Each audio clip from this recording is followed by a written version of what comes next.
யார் இவன் ஏதோ ஒன்று பேசுகிறானே அப்படின்னு சொல்லி பார்த்தாங்க. அப்புறம் கொஞ்சம் கூப்பிட்டு பக்கத்தில் உட்கார வச்சுக்கிட்டாங்க. இங்கே வா, நீ ஏதோ நல்லது பேசுறியே, வந்து உட்காரு அப்படின்னு. அதுக்கப்புறம் கொஞ்சம் இடுப்பில் வச்சுக்கிட்டாங்க. ஏய், நீ ரொம்ப நல்லா பேசுறியே, நல்ல குழந்தையா இருக்கியே அப்படின்னு. அதுக்கப்புறம் அவங்க இதயத்துல எங்களை வச்சுக்கிட்டாங்க. அது எங்களுக்கு ரொம்ப ரொம்ப சந்தோஷம். அதுக்கப்புறம் இப்போ விகடன் வந்து அதை தோல்ல தூக்கி வச்சுட்டாங்க. இந்த மாதிரி பெஸ்ட் இன்ஃபோ சேனல் தலையில தூக்கி வச்சு கொண்டாடுறோம். விகடன் தாத்தாக்கு வந்து எப்பயுமே ஹெட் வெயிட்டே இருக்காது. ஏன்னா அவர் ஹெட்ல கூட வெயிட் கிடையாது, முடியல அவருக்கு. ஒரு சின்ன ஒரு இதுதான் இருக்கு. ஆனா தாத்தாவை கையில விருதா வாங்கும் போது தான் அவர் எவ்வளோ வெயிட்டா இருக்கு அது அப்படின்னு. ஏன்னா அது இன்னைக்கு நேத்து வந்த வெயிட் இல்லை, அது ஒரு 99 வருஷம் வெயிட். அது அவ்வளவு அரசியல் நகர்வுகளையும் முக்கியமான போராட்டங்கள்லையும் விகடனுடைய பங்கு இருக்கு. நான் யோசிப்பேன், இது வந்து சீனியர் விகடா தானே இருக்கணும், ஏன் ஜூனியர் விகடன் பேர் வச்சிருக்காங்க அப்படின்லாம் கூட நான் யோசிச்சது உண்டு. ஆனந்த விகடன், அவள் விகடன்ல ஷர்மிக்கு விருது கொடுத்து கௌரவிச்சாங்க. அதில் வந்துட்டு நம்ம இங்கே எல்லோருடைய தாய் தந்தைக்கு சொன்னேன், என்னுடைய தாய் தந்தைக்கு நான் நன்றி சொல்லிக்கிறேன். அதுக்கப்புறம் நான் நன்றி சொல்ல வேண்டிய ஆள் தமிழ் தாங்க. நீங்கள் தமிழ் வந்து சார் நீங்கள் படிக்கிறீங்க அப்படிங்கிறது மனப்பாடம் பண்ணி மண்டையில் ஏற்றிக்கிற விஷயம் இல்லை.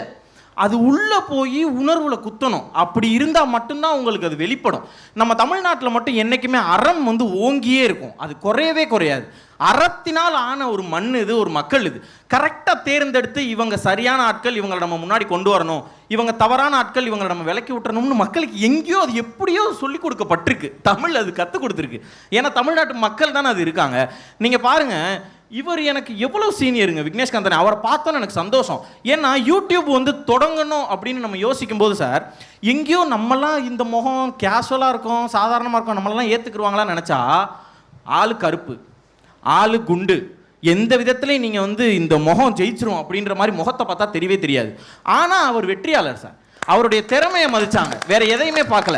நீ நல்லா பேசுற, நீ அடுத்தவன் நல்லா இருக்குன்னு நினைக்கிறேன், நான் உன்னை கொண்டு வரேன். இங்க வந்து ஒருத்தவங்க அம்மாவோட விருது வாங்குறாங்க. விருது கொடுத்தவர் சொல்றாரு, எனக்கு எங்க அம்மாவே பார்த்தா மாதிரி இருக்குன்னு. இதெல்லாம் எப்படிங்க வருது? இதெல்லாம் நமக்கு தமிழ் சொல்லி கொடுத்ததுதான். கற்றோருக்கு சென்ற இடமெல்லாம் சிறப்புன்னு தெரிஞ்சு கல்வியை படிச்சு தமிழை படிச்ச ஒருத்தனால தேநீர் இடைவேளை மாதிரியான சேனல் தான் உருவாக்க முடியும். வழி தவற வாய்ப்பே இல்லை. இந்த இடத்துல அடுத்தடுத்த நபர்கள் பேசுவாங்க, நான் சொல்றேன். இந்த இடத்துல நான் இதை வந்துட்டு ஒரு இதாக சொல்றேன்.